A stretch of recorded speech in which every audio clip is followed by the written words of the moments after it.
KBS 열린 토론. 시사본부는 전문성과 재미가 살아있는 고품격 하이 퀄리티 시사 토크를 지향합니다. 평일 낮 12시 20분 오태훈의 시사본부.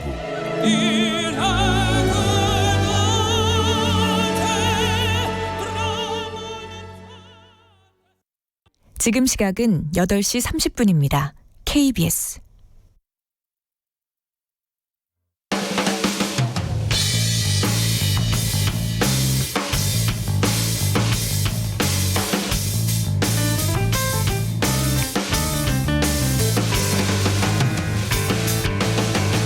김경래의 최강 시사.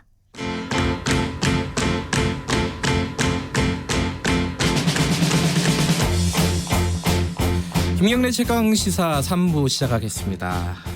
진보의 향기 시간입니다. 우리 사회의 중요한 이슈를 진보의 시각으로 들여다보는 시간. 오늘도 김기식 더미래연구소 정책위원장 나와 계십니다. 안녕하세요. 예, 안녕하세요. 오늘은 아까 제가 2부 마지막에 말씀드렸듯이 최근에 좀 시끄러워요. 네. 검경 수사권 조정. 이 말도 어렵고 일단 기본적으로요. 문무일 검찰총장이 언론에서는 항명이라고 표현하기도 하고 반발을 하긴 했어요. 하고 있는데 또 어떻게 좀 수습이 되었고 국회에서 논의하는 것처럼 분위기가 잡히는 것 같기도 하고.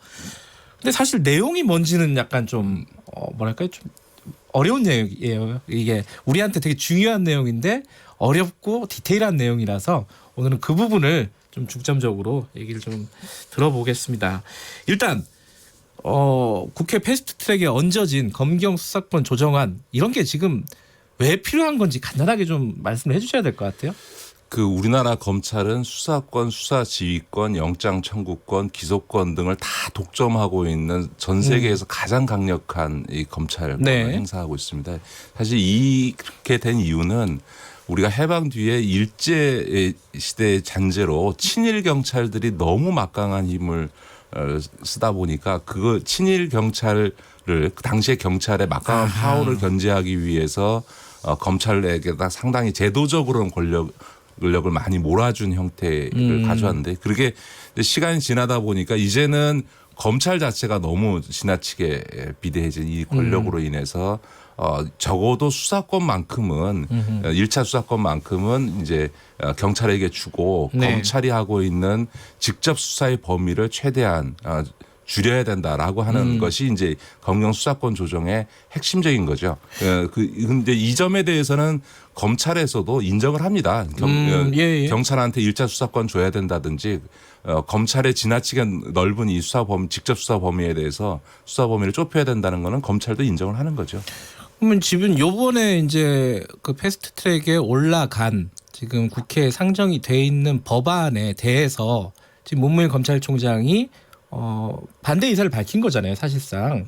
그죠? 어떤 특정 부분에 대해서 좀 뭔가 수정이 필요하다는 취지인데, 또 조국 민정수석도 경청할 필요가 있다, 이렇게 또 얘기를 했단 말이에요. 그러면은 뭔가 논의의 지점이 있다는 건데, 그 중에 몇 개가 있어요. 몇 개가 있지만 하나씩 좀 여쭤볼게요. 일단 1차 수사권 종결권을 누가 갖고 있느냐, 이 얘기를 많이 하던데 이게 뭔 말인지부터 좀 얘기를 좀 해주세요.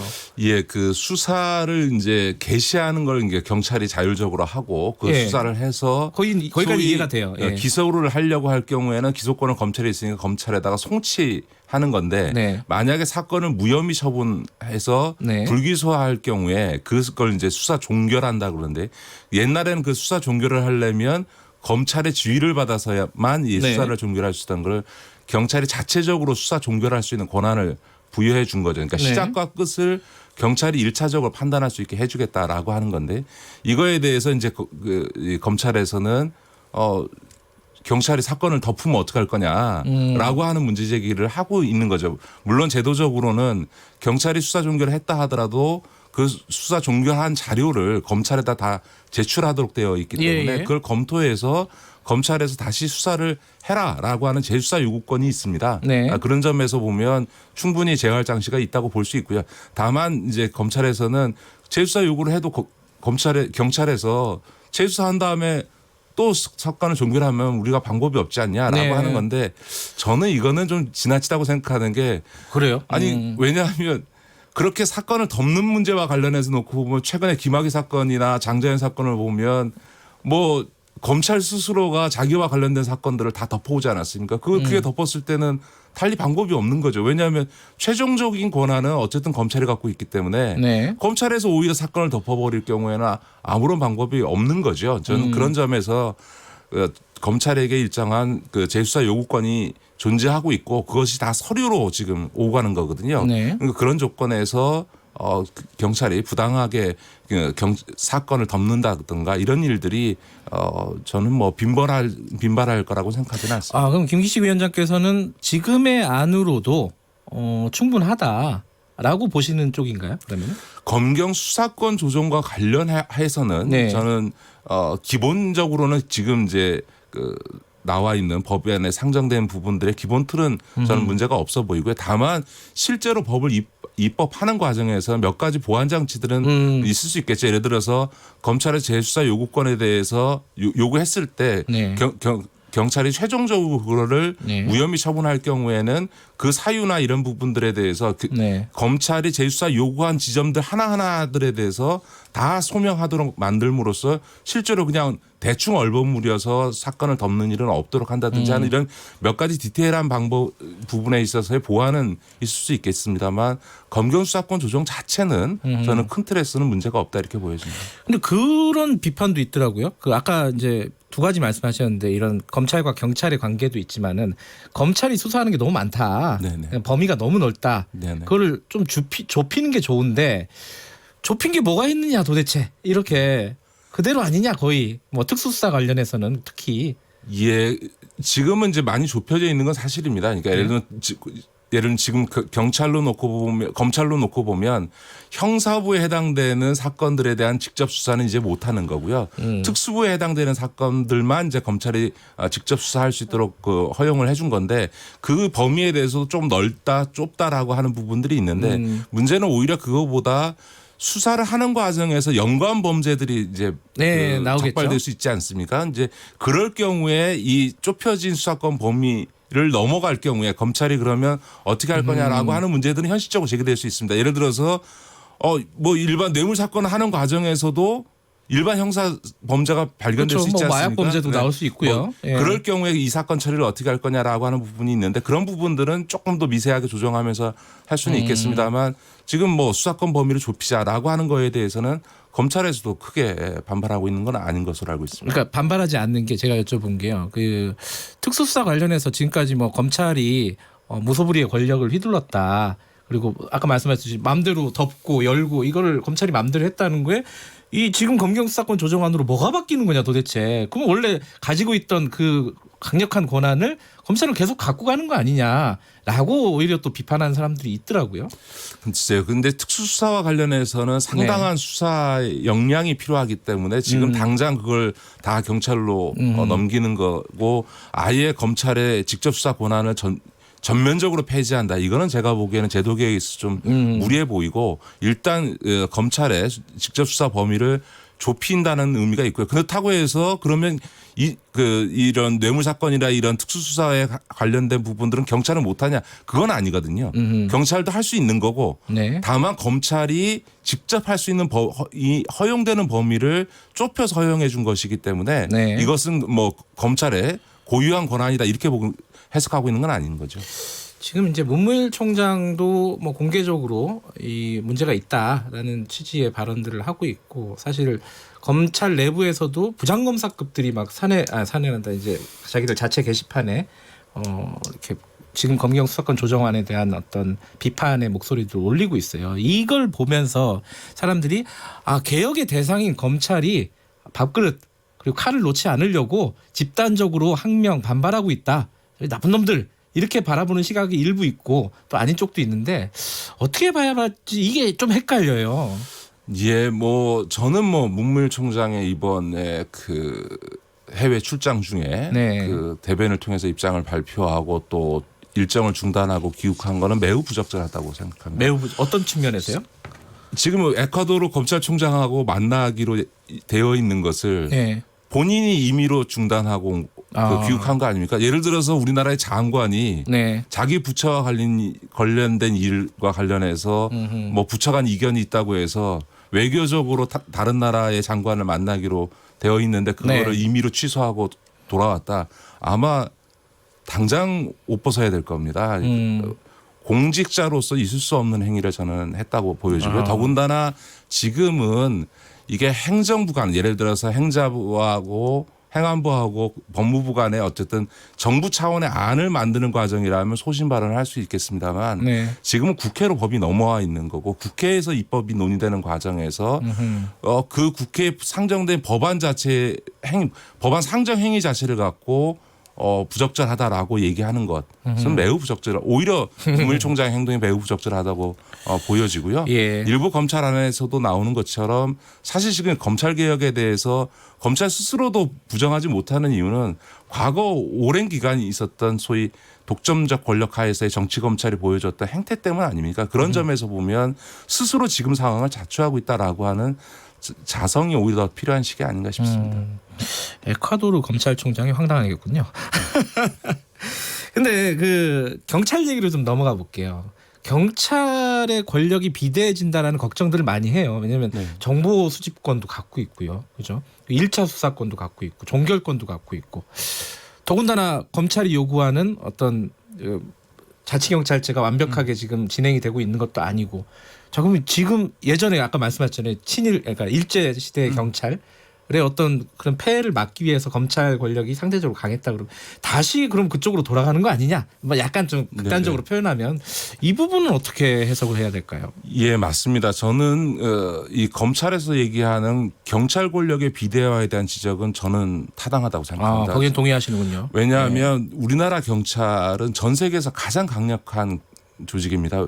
그래요? 다른 나라들은 다 자치경찰제를 대부분 다 민주국가에서는 시행하고 있는데 비해서 우리나라는 15만이 넘는 경찰이 단일한 국가경찰 체제를 네. 갖추고 있고 여기가 일반 경비부터 시작해서 수사, 민생치안, 정보까지 옛날 과거 권위주의 시대는 대공수사까지 예. 다 하지 않았습니까? 이런 소위 단일한 국가경찰 체제 하에서 뭐 이런 경찰권의 전부를 다 갖고 있는 경우도 전 세계에서 유례가 없는 네. 경우거든요. 더군다나 지금 문제가 되고 있는 정보경찰은 이게 일제시대 잔재입니다. 전 세계에 경찰이 이렇게 경찰서 단위까지 정보 경찰을 두고 있는 나라도 없습니다. 이게 굉장히 촘촘하죠. 예, 네. 그게 일제시대에 내려온 거거든요. 그래서 사실은 정보경찰을 폐지해야 된다는 얘기까지 그 과거에 쭉 있어 왔던 거기 때문에 지금 이 상태에서 경찰한테 수사권을 주고 수사 종결권까지 줬을 때 경찰 권력이